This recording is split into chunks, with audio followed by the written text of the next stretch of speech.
Today is June 28th, 2023, and this is Ted Doskaris. I'm going to talk about how I mitigated an Aristo-Craft number 6 turnout to make it usable, actually. And these particular turnout, this happens to be a stainless steel one, but the same issue is with the brass ones. Generally speaking, the bedding where the ties are I guess in the process, they seem to shrink closer together, causing the rails to be too close together, and that creates problems, particularly where the point rails are here. And so what can happen is typically a loco can ride up, or the car wheels can ride up on these points of the point rails and cause a derailment. The other issue is in the frog area, where the point of the frog can be struck as well, and that's because the guardrails that Aristo-Craft has were really spaced too far from the outside, or the stock rails as they're called, on the outsides on both paths. Of course, usually the diverging path is where you notice problems more than going through the straight path, but the same issues can apply to both straight and diverging paths. So, and also the frog throat, of course, is notoriously deep, and so the frog point, even if the wheels go through successfully without the flange hitting the frog, and again the guardrail is spacing them closer. In my case, I moved them to about 106 thousandths of an inch spacing, and I had to grind the base of the guardrail to do that, and also ground a more progressive transitional ramp on the edges rather than having a blunt edge, so the wheels can be guided in more smoothly. And so at any rate, with the deep frog throat here, even if the wheel flange didn't hit this point of the frog, where the tread could hit it, the wheel could drop down, say from a loco, and which is usually heavier than a car, and eventually wear the point of the frog out. And so, Aristo-Craft for a while produced an insert that looked like this to go into the throat of the frog. Trainline also produced them, and then they stopped doing it, and so I had some made, and there's a limited quantity. It could be obtained through Colin Camarillo, who I work with. And so that just drops into here like that, and so that resolves the issue of the wheels dropping into the frog point or hitting the frog point. So to get back to here, what I did was one thing I did with this is I took the straight rail out because I found that it had a predisposed bend. That's made it even closer in this direction.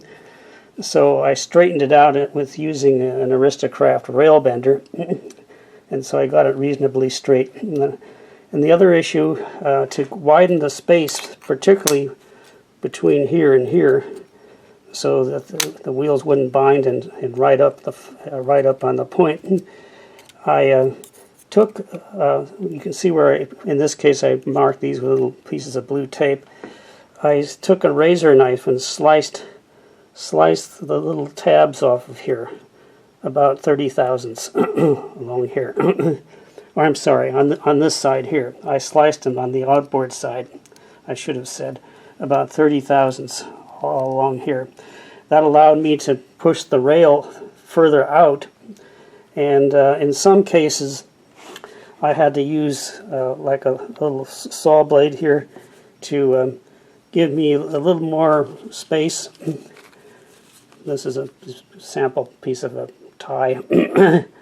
A little more space to allow the base of the rail to push over a little bit more. Sometimes you don't have to do that. In this case I did. And then I put a shim. You can put shims along here, and there's a shim example right here that will keep the rail spread apart. and then finally what I had to do was take a Dremel and grind the inboard surface of here to have a much sharper sharper point here. And I use a truck that I have the wheels, you know, the NMRA back-to-back spacing is 1.575 nominal. So I just rounded it off to 1.580. And so this truck I just use as a sample. And I kind of give it just a little mild twist, like in the direction where the flange would point to this rail in the straight through path, and kind of see how it goes through.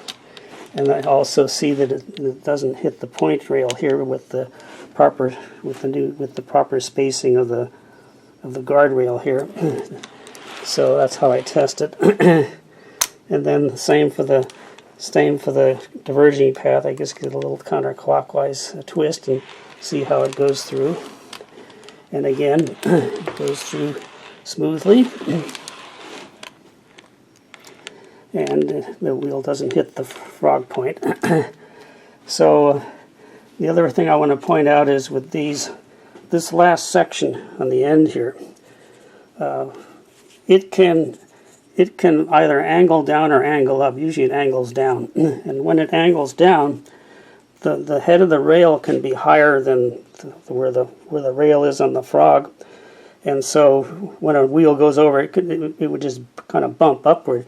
But the dilemma I found was with, for example, using a USA Trains F3A unit, where the pilot on the front, you know, and that loco kind of rides fairly low, could actually strike the discontinuity that was created by this thing angling down and this railhead sticking up a little bit higher.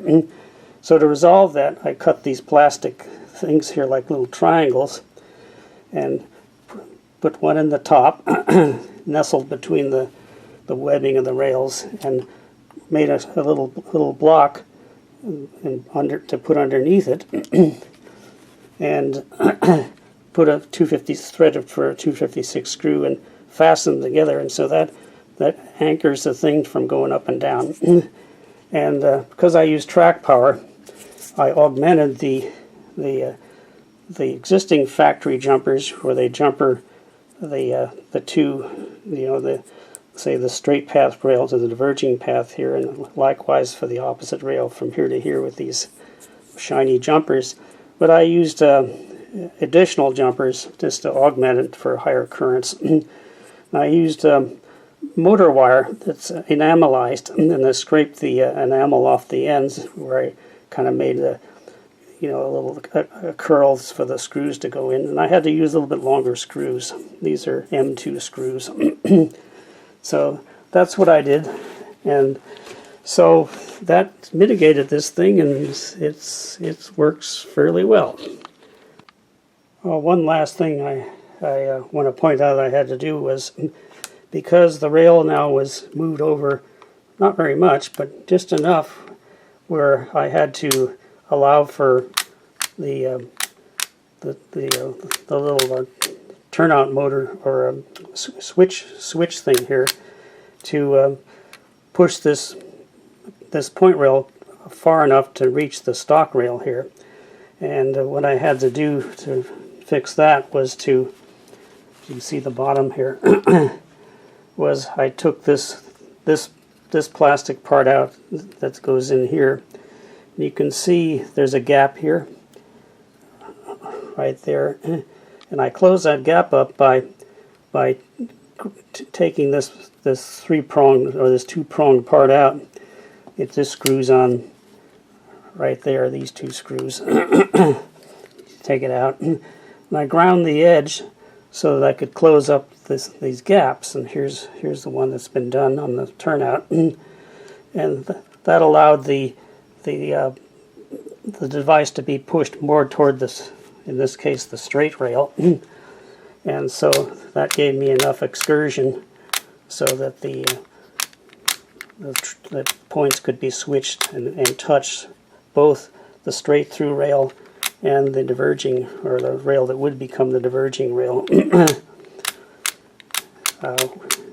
So there wouldn't be a gap there. So that took care of that issue. This is Ted Doskaris, and I'm going to test an Aristo-Craft stainless steel number 6 turnout that I had mitigated by doing some optimization on this thing. Generally speaking, the bedding on these number 6 turnouts, including the brass as well as the stainless steel ones, seems to be, I guess, maybe it shrank or something in the process, and the result is the rails are closer together than they should be, and that creates problems, particularly around the point rails here, where the points switch for cars or locos going through this area, and generally bouncing and maybe derailing. The other issue again was fixing the guardrails, and again I ground the base of the guardrails, and ground ramps on the ends here for a more gradual transition, and move them closer to the stock rail, optimally about 106 thousandths of an inch spacing on both the straight path and the diverging path. And also on the end here, I created a little plastic insert, and on the back side there's a block.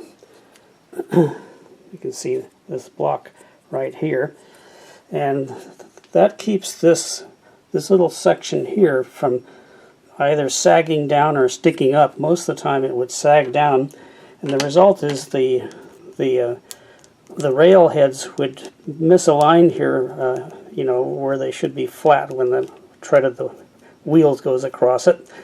And what would happen is, for locos like the USA Trains F3s, which have a low clearance on the pilot of the A unit, they'd get stuck. They'd hit one of these things when it was misaligned.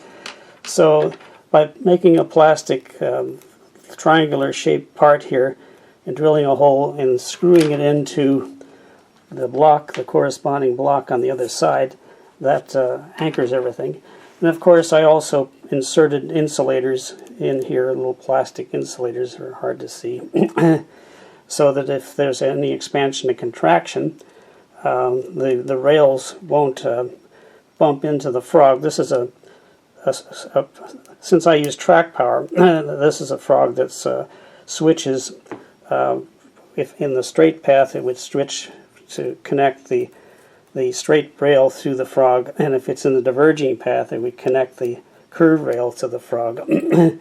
So that because it's a long span here on the number 6 diverging path, if you have locos like 040s or something, they could stall out if they were track powered. And so on the points here, I ended up grinding these here with a Dremel grinder.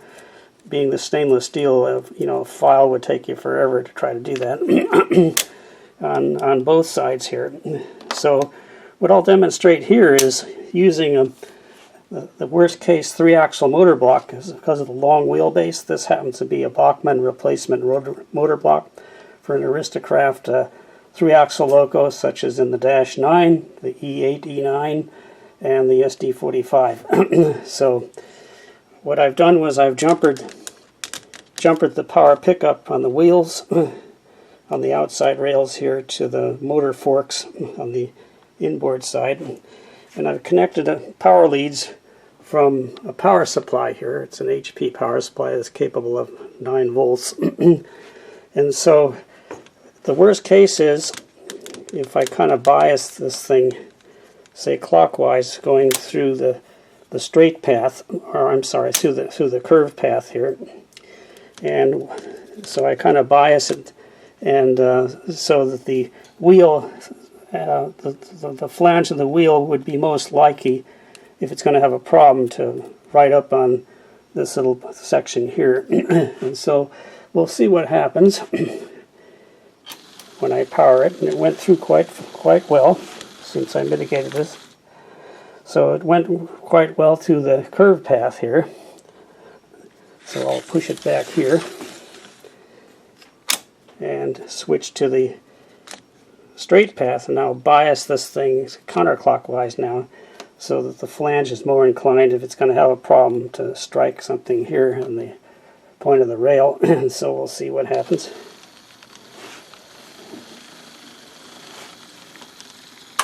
And there we go. So it works successfully mitigating this turnout here.